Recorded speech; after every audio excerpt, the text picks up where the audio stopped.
Meu nome é Mônica Martins, eu sou professora do Departamento de História da Universidade Federal Rural do Rio de Janeiro e vou tentar aqui responder a uma pergunta que as pessoas têm feito nesse período da pandemia.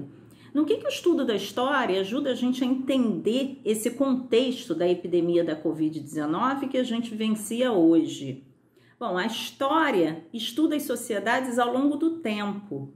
A relação das sociedades com as doenças e as epidemias pelas quais elas passaram é um campo de estudos da história da ciência, mais especificamente de pesquisadores que se dedicam à ciência da saúde.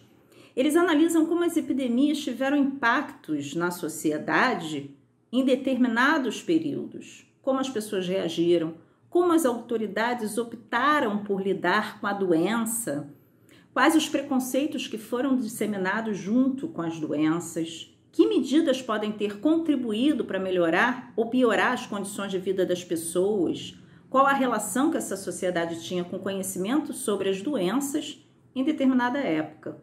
A gente sabe, por exemplo, que há 100 anos atrás, o mundo foi atingido pela gripe espanhola, causado pelo vírus da influenza.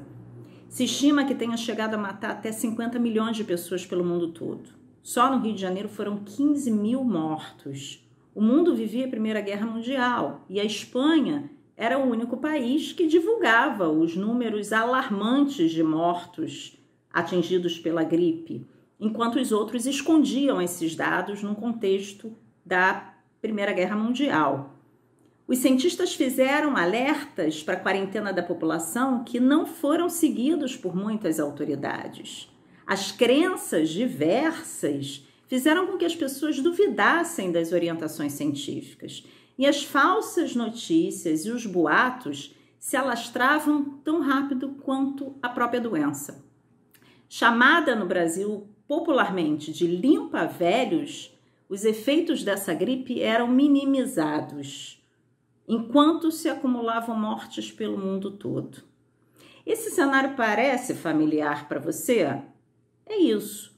O conhecimento da história é esse instrumento que faz a gente estudar o que foi feito no passado e pensar se a gente vai repetir esses mesmos erros no presente ou se a gente vai transformar a realidade em algo melhor.